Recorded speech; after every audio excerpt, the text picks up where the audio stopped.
My passion began with that day.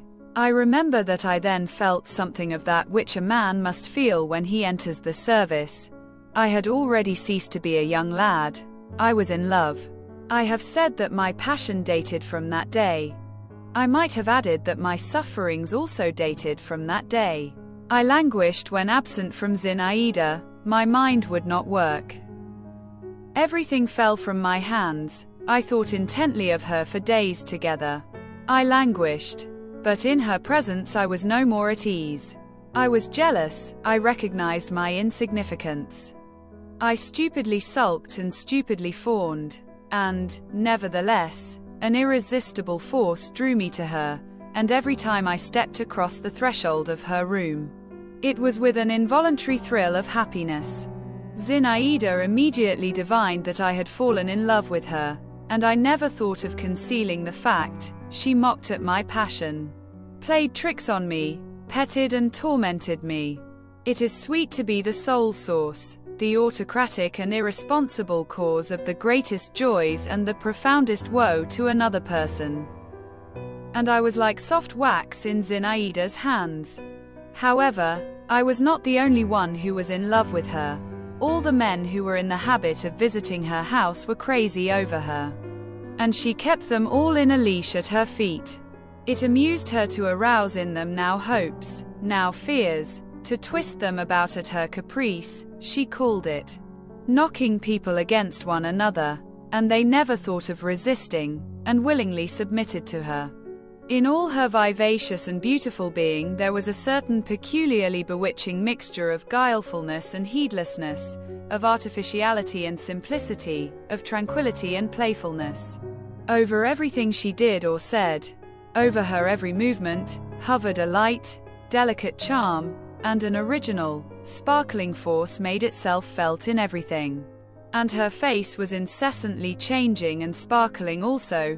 It expressed almost simultaneously derision, pensiveness, and passion. The most varied emotions, light, fleeting as the shadows of the clouds on a sunny, windy day, kept flitting over her eyes and lips. Every one of her adorers was necessary to her. Zorov, whom she sometimes called my wild beast, and sometimes simply my own, would gladly have flung himself into the fire for her, without trusting to his mental capacities and other merits. He kept proposing that he should marry her, and hinting that the others were merely talking idly. Maidanov responded to the poetical chords of her soul, a rather cold man, as nearly all writers are. He assured her with intense force, and perhaps himself also, that he adored her. He sang her praises in interminable verses and read them to her with an unnatural and a genuine sort of enthusiasm. And she was interested in him and jeered lightly at him. She did not believe in him greatly, and after listening to his effusions she made him read Pushkin, in order, as she said, to purify the air. Lushin, the sneering doctor, who was cynical in speech, knew her best of all and loved her best of all, although he abused her to her face and behind her back. She respected him, but would not let him go, and sometimes, with a peculiar, malicious pleasure, made him feel that he was in her hands. I am a coquette. I am heartless. I have the nature of an actress, she said to him one day in my presence. And, 'tis well. So give me your hand and I will stick a pin into it, and you will feel ashamed before this young man. And it will hurt you, but nevertheless, Mr. Upright Man, you will be so good as to laugh. Lushin flushed crimson, turned away and bit his lips, but ended by putting out his hand. She pricked it, and he actually did break out laughing. And she laughed also, thrusting the pin in pretty deeply and gazing into his eyes while he vainly endeavored to glance aside. I understood least of all the relations existing between Zinaida and Count Malevsky. That he was handsome, adroit, and clever even I felt, but the presence in him of some false, dubious element was palpable even to me, a lad of 16, and I was amazed that Zinaida did not notice it. But perhaps she did detect that false element, and it did not repel her. An irregular education, strange acquaintances, the constant presence of her mother, the poverty and disorder in the house, all this, beginning with the very freedom which the young girl enjoyed, together with the consciousness of her own superiority to the people who surrounded her, had developed in her a certain half-scornful carelessness and lack of exaction. No matter what happened, whether Bonifati came to report that there was no sugar, or some wretched bit of gossip came to light, or the visitors got into a quarrel among themselves, she merely shook her curls, and said, "Nonsense," and grieved very little over it. On the contrary, all my blood would begin to seethe when Malevsky would approach her, swaying his body cunningly like a fox, lean elegantly over the back of her chair and begin to whisper in her ear with a conceited and challenging smile, while she would fold her arms on her breast, gaze attentively at him and smile also, shaking her head the while. "What possesses you to receive Malevsky?" I asked her one day. "Why, he has such handsome eyes," she replied. "But that is no business of yours. You are not to think that I am in love with him," she said to me on another occasion. "No, I cannot love people upon whom I am forced to look down. I must have someone who can subdue me, and I shall not hit upon such an one, for God is merciful. I shall not spare anyone who falls into my paws. No, no. Do you mean to say that you will never fall in love? And how about you? Don't I love you?" she said, tapping me on the nose with the tip of her glove. Yes, Zinaida made great fun of me. For the space of 3 weeks I saw her every day. And what was there that she did not do to me? She came to us rarely, but I did not regret that. In our house she was converted into a young lady, a princess, and I avoided her. I was afraid of betraying myself to my mother. She was not at all well disposed towards Zinaida, and kept a disagreeable watch on us. I was not so much afraid of my father. He did not appear to notice me, and talked little with her. But that little in a peculiarly clever and significant manner. I ceased to work, to read. I even ceased to stroll about the environs and to ride on horseback, like a beetle tied by the leg. I hovered incessantly around the beloved wing. I believe I would have liked to remain there forever, but that was impossible. My mother grumbled at me, and sometimes Zinaida herself drove me out. On such occasions I shut myself up in my own room, or walked off to the very end of the garden, climbed upon the sound remnant of a tall stone hothouse, and dangling my legs over the wall, I sat there for hours and stared without seeing anything. White butterflies lazily flitted among the nettles beside me.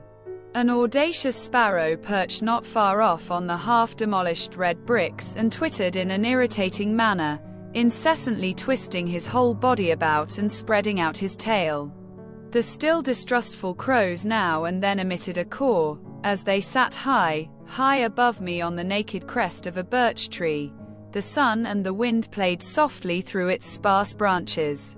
The chiming of the bells, calm and melancholy, at the Don Monastery was wafted to me now and then, and I sat on, gazing and listening, and became filled with a certain nameless sensation which embraced everything, sadness and joy, and a presentiment of the future, and the desire and the fear of life.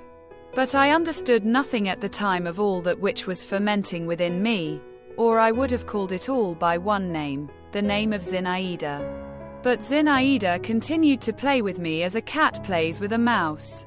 Now she coquetted with me, and I grew agitated and melted with emotion. Now she repulsed me, and I dared not approach her, dared not look at her. I remember that she was very cold toward me for several days in succession, and I thoroughly quailed, and when I timidly ran to the wing to see them, I tried to keep near the old princess, despite the fact that she was scolding and screaming a great deal just at that time. Her affairs connected with her notes of hand were going badly. And she had also had 2 scenes with the police captain of the precinct. One day I was walking through the garden, past the familiar fence, when I caught sight of Zinaida, propped up on both arms. She was sitting motionless on the grass. I tried to withdraw cautiously, but she suddenly raised her head and made an imperious sign to me. I became petrified on the spot. I did not understand her the first time. She repeated her sign. I immediately sprang over the fence and ran joyfully to her. But she stopped me with a look and pointed to the path a couple of paces from her.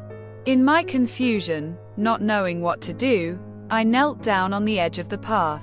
She was so pale, such bitter grief, such profound weariness were revealed in her every feature, that my heart contracted within me, and I involuntarily murmured, "What is the matter with you?"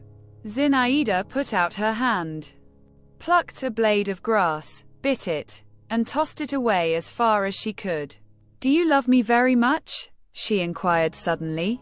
"Yes." I made no answer, and what answer was there for me to make? "Yes," she repeated, gazing at me as before. "It is so. They are the same eyes," she added, becoming pensive, and covering her face with her hands.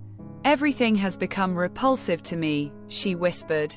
"I would like to go to the end of the world.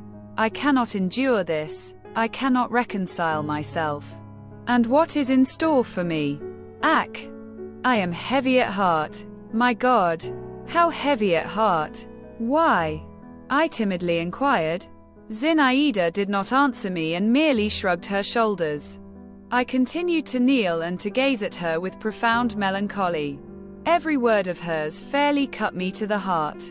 At that moment, I think I would willingly have given my life to keep her from grieving.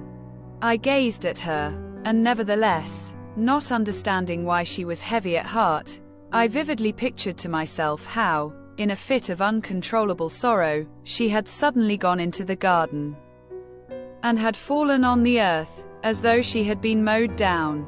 All around was bright and green, the breeze was rustling in the foliage of the trees, now and then rocking a branch of raspberry over Zinaida's head.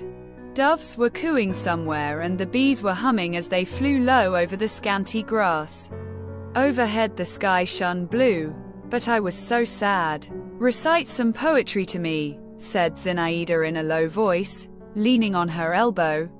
"I like to hear you recite verses. You make them go in a sing-song. But that does not matter, it is youthful. Recite to me, 'On the Hills of Georgia.' Only, sit down first." I sat down and recited, "On the hills of Georgia, that it is impossible not to love," repeated Zinaida. "That is why poetry is so nice. It says to us that which does not exist, and which is not only better than what does exist, but even more like the truth. That it is impossible not to love. I would like to, but cannot." Again she fell silent for a space, then suddenly started and rose to her feet. "Come along. Maidanov is sitting with Mama. He brought his poem to me, but I left him. He also is embittered now. How can it be helped? Someday you will find out, but you must not be angry with me." Zinaida hastily squeezed my hand and ran on ahead. We returned to the wing. Maidanov set to reading us his poem of "The Murderer," which had only just been printed, but I did not listen. He shrieked out his 4-footed iambics in a sing-song voice. The rhymes alternated and jingled like sleigh bells, hollow and loud, but I kept staring all the while at Zinaida, and striving to understand the meaning of her strange words. Or, perchance, a secret rival has unexpectedly subjugated thee, suddenly exclaimed Maidanov through his nose, and my eyes and Zinaida's met. She dropped hers and blushed faintly. I saw that she was blushing, and turned cold with fright. I had been jealous before, but only at that moment did the thought that she had fallen in love flash through my mind. My God, she is in love.